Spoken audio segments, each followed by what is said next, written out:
नमस्कार दोस्तों, इस वीडियो में हम कल के लिए मार्केट की अपॉर्चुनिटी देखेंगे और देखेंगे कि हम किस स्टॉक में हमको एक अच्छा अपसाइड या डाउनसाइड मूवमेंट देखने को मिल सकता है। तो कल के लिए जो हमने स्टॉक पिक किए हैं वो इंडस इंडियन बैंक है और आरती इंडस्ट्री। इन दोनों का स्टॉक का हम price action based technical analysis करेंगे और देखेंगे कि अपने सपोर्ट या रेजिस्टेंस के किस लेवल से हमको एक अच्छा अपसाइड या डाउनसाइड मूवमेंट देखने को मिल सकता है। उसके अलावा हम बात करेंगे कि Nifty 50 one day time frame में जो उसका फ्यूचर चार्ट है वो कैसा मूव दिखा रहा है, कहाँ सपोर्ट बना हुआ है, कहाँ रेजिस्टेंस बना हुआ है और आने वाले दिन में किस डायरेक्शन में किस लेवल तक मार्केट का मूवमेंट हो सकता है।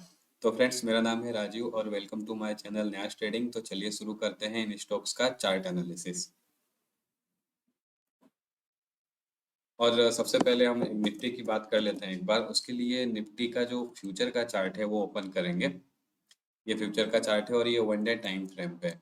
तो यहाँ पे नॉर्मली हमको ये करना रहता है कि सपोर्ट या रेजिस्टेंस का लेवल देखना रहता है और ये जो प्रीवियस डे की जो क्लोजिंग हुई है काफी छोटा कैंडल बनाया है, मतलब एक पॉज सा लिया है। यहाँ से डाउन साइड हुआ, ऊपर जाने का कोशिश किया लेकिन एक पॉज लिया है यहाँ पे। तो यहाँ देखेंगे कि ये लेवल निकल के आ रहा है, ये वाला। और इसके ऊपर का, क्योंकि ये ऑलमोस्ट इनसाइड या छोटा कैंडल है, तो इसके ऊपर का एक हमको अच्छा सपोर्ट या रेजिस्टेंस देखने को मिल सकता है। तो इसमें क्या होगा कि ये जो सपोर्ट का 19,500 का जो लेवल है वो एक अच्छा सपोर्ट का काम करेगा। अगर इस लेवल को ही नीचे ब्रेक कर दे, क्योंकि यहाँ पे सपोर्ट लिया हुआ है, अगर इसको ब्रेक कर देता तो काफी नीचे आएगा और उसके बाद ये जो 19,350 का लेवल है वहां तक नीचे आने का ट्राई कर सकता है। और उसके बाद ऊपर की बात की जाए तो ऊपर जनरली ये 19,580 या 19,600 बोल सकते हैं। 19,600 का एक रेजिस्टेंस का लेवल काम करेगा और उसके अलावा ये 19,700 का, 19,690 के आसपास, यानी 19,700 का लेवल एक हमको अच्छा रेजिस्टेंस का काम करेगा। तो पहले अगर ये इसको ब्रेक कर देता है, प्राइस एक्शन बना के नीचे मूवमेंट शुरू करता है, तो काफी अच्छा डाउन साइड मूवमेंट मिलेगा हमको। और अगर इसको ये ब्रेक करके ऊपर जाता है तो ये वाला जो लेवल है इस टारगेट के लिए जाएगा, यानी 19,500 से ब्रेक करने के बाद 19,600 तक जाने का ट्राई करेगा।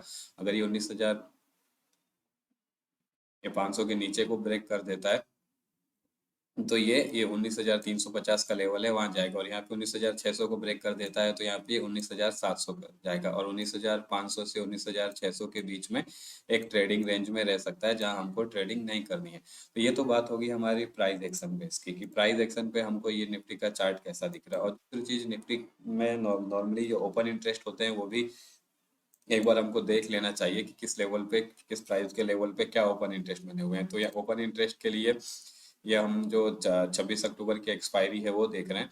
तो वहाँ पे देख रहे हैं कि पुट साइड में जो सबसे ज्यादा नियरेस्ट जो ओपन इंटरेस्ट है ओपन, वो है 19,500 पे। यानी पुट में जो भी सपोर्ट बनता है तो 19,500 में हमको 1.5 लाख के आसपास दिख रहा है। और कॉल साइड में देख रहे हैं तो 19,600 पे हमको 1,60,000 का दिख रहा है। तो मतलब नियरेस्ट सपोर्ट या रेजिस्टेंस हमको ये विद इन 100 पॉइंट से दिख रहे हैं। अगर ये इधर साइड ब्रेक होता है तो हमको अच्छा डाउन साइड यहाँ पे 19,400 पे दूसरा अच्छा बिल्डअप दिख रहा है और यहाँ पे 19,700 पे बिल्डअप दिख रहा है। ऑलमोस्ट बराबर है, यहाँ 1,60,000 है और 1,59,000 है। और देखने वाली बात है कि ये जो प्रीवियस डे के अंदर जो चेंज हुआ है वो 67,000 19,600 पे हुए हैं। तो एक अच्छा एक रेजिस्टेंस का ये काम कर सकता है। तो ये तो बात होगी हमारे निफ्टी की। अब बात करते हैं हमारे स्टॉक्स की। तो सबसे पहले इंडस इंडियन बैंक की बात करेंगे। और हम स्टॉक पिक करने टाइम हमको ये ध्यान रखना होता है कि जो स्टॉक का सपोर्ट या रेजिस्टेंस का लेवल है उसको हम मार्क करते हैं डेली टाइम फ्रेम पे। और उसके बेस पे हम प्राइस एक्शन में अगर हमको लेवल ब्रेकआउट होके अगर अच्छा मूवमेंट मिलता है तो हम उसमें एंट्री देखते हैं। तो उसके लिए हमको क्या करना है, उसके लिए हमको करना है कि यहाँ पे एक लेवल ड्रॉ करना है जहाँ प्रीवियस डे की क्लोजिंग हुई है। तो ये यहाँ पे जस्ट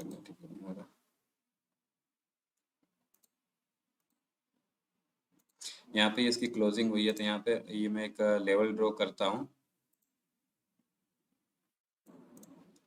तो ये निकल के आ रहा है कि इस लेवल पे एक अच्छा रेजिस्टेंस है। ये देखिए, यहाँ पे ये रेजिस्टेंस है, फिर ऑलमोस्ट यहाँ पे ये रेजिस्टेंस है, ये वापस इसी लेवल पे आके खड़ा हुआ। और दूसरा एक देगा कि ये राउंडिंग बॉटम पैटर्न बना रहा है। मतलब यहाँ पे हमको दो चीजें मिल रही है, एक तो हॉरिजॉन्टल लाइन पे हमको रेजिस्टेंस का लेवल मिल रहा है और दूसरा एक राउंडिंग बॉटम पैटर्न मिल रहा है जो कि एक बुलिश पैटर्न है। अब कल मान लीजिए क्या होता है कि मार्केट ओपन होने के साथ ही बैंकिंग सेक्टर में पॉजिटिविटी रहती है या पर्टिकुलरली इस इंडस इंडियन बैंक में पॉजिटिविटी रहती है, तो ये क्या करेगा कि जो ये इसका रेजिस्टेंस का लेवल है उसको ब्रेक करने का ट्राई करेगा। पर्टिकुलरली ये जो लेवल है उसको ये ब्रेक करेगा, और ब्रेक करने के बाद ऊपर जाके कुछ देर होल्ड करके प्राइस एक्शन बनाते हुए हाई बनाता है, तो हम यहाँ पे एंट्री लेंगे और यहाँ पे हमारा जो स्विंग लो होगा वहाँ पे हम एसएल लगाएंगे। तो ये तो हो गया हमारा एक केस। अब दूसरी चीज ये हो सकती है कि ऊपर ना जाके मार्केट सेंटीमेंट अगर नेगेटिव हो तो हमें क्या करना है। अगर मार्केट सेंटीमेंट नेगेटिव हो जैसे कि यहाँ से इस लेवल से वापस नीचे आया, यहाँ से इस लेवल से नीचे आया, तो कोशिश ये भी हो सकती है कि इस लेवल से नीचे आए, क्योंकि यहाँ पे जो सेलर है वापस एक्टिव हो जाएंगे और इसको सेल करने का ट्राई करेंगे, तो नीचे आने का ट्राई कर सकता है। इस कंडीशन में क्या करना है, अगर नीचे आने का ट्राई करता है तो अगर प्राइस एक्शन बनाते हुए लोअर लो हम बनाता है तो हम यहाँ पे एंट्री लेंगे लोअर लो पे, और जो स्विंग हाई होगा वो स्टॉप लॉस होगा। और आपको ये swing high, swing low, lower high के बारे में डिटेल में जानना है तो उसका डिस्क्रिप्शन में लिंक दिया हुआ है वीडियो का, आप उसको देख सकते हैं और इन चीज़ों को अच्छे से समझ सकते हैं कि स्टॉप लॉस कैसे लगाना है, स्विंग लो स्विंग हाई क्या होता है, कैसे बनता है। तो इसके लिए अगर मैं प्राइस एक्शन के लेवल की बात करूं तो इंडस इंडियन बैंक का बाय का लेवल होगा वो 1476 का, और सेल का लेवल होगा बिलो 1458 का। और ये जब बाय होके ऊपर जाएगा तो यहाँ पे एक 1500 का एक साइकोलॉजिकल लेवल है, यानी 1476 से ऊपर जाने के बाद हम टारगेट 1500 का कर सकते हैं। 1500 तक मान के चलते हैं कि यहाँ तक जा सकता है या उसके आसपास जाके रिजेक्शन दे सकता है। अगर 1500 के लेवल को भी ब्रेकआउट दे देता है ये अच्छे वॉल्यूम के साथ तो काफी तेजी के साथ ये अपसाइड जाएगा। हमको यहाँ पे स्टॉप लॉस जो लगाना है, हमेशा अपने टोटल कैपिटल का लेस देन 1% रखना है, और रिस्क रिवॉर्ड रेशियो हमको 1:1 रखना है। यानी हमने जितने पॉइंट का रिस्क लिया है, जितना पॉइंट का स्टॉप लॉस लगा के हम मार्केट में स्टॉक में एंट्री ले रहे हैं, एटलीस्ट उतने पॉइंट का हमको प्रॉफिट मिलना ही चाहिए, उससे पहले हमको प्रॉफिट बुक नहीं करना है। तो फ्रेंड्स आगे बढ़ते हैं और बात करते हैं आरती इंडस्ट्री की। और आगे बढ़ने से पहले अगर आपको इस वीडियो में कुछ नया सीखने को मिला है तो इस चैनल को सब्सक्राइब करिए और बेल आइकन को दबाइए, ताकि हम जो इस पे वीडियो लाते हैं वो आपको मिलता रहे और आपकी ट्रेडिंग में कुछ कुछ नई चीज़ें सीखने को मिलती रहे। अब बात करेंगे आरती इंडस्ट्री की। तो आरती इंडस्ट्री में भी हमको सेम चीज़ करनी है कि जो कल की क्लोजिंग हुई है उसके पास हमको एक लेवल ड्रॉ करके देखना है, और ये देखना है कि क्या वहाँ पे हमको कुछ सपोर्ट या रेजिस्टेंस मिल रहा है क्या।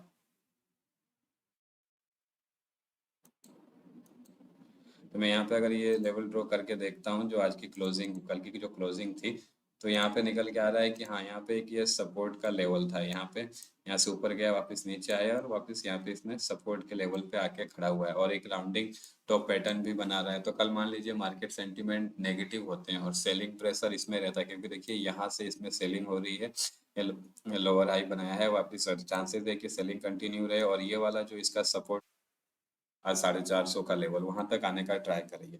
तो अब यहाँ से अगर नीचे आता है तो हमको क्या करना है, नीचे आता है तो इस अगर लेवल को ब्रेक कर देता है, अपने सपोर्ट को लेवल को ब्रेक कर देता है, और ब्रेक करने के बाद अगर रिटेस्ट करते हुए प्राइस एक्शन बनाते हुए नीचे आता है तो हमको ये जो लोअर लो होगा वहां पे एंट्री लेनी है, और यहाँ पे स्विंग लो स्विंग हाई पे स्टॉप लॉस लगा देना है। ये तो हो गया एक चीज। दूसरी चीज ये, जैसे कि यहाँ से सपोर्ट पे वापस बाउंस किया और ऊपर चला गया, तो कोशिश ये भी कर सकता है कि यहाँ पे बाउंस करे, क्योंकि जो जिन लोगों ने यहाँ पे बाइंग की थी और जिनकी अपॉर्चुनिटी मिस हो गई, शायद वो कोशिश करेंगे कि यहाँ पे भी बाइंग करे।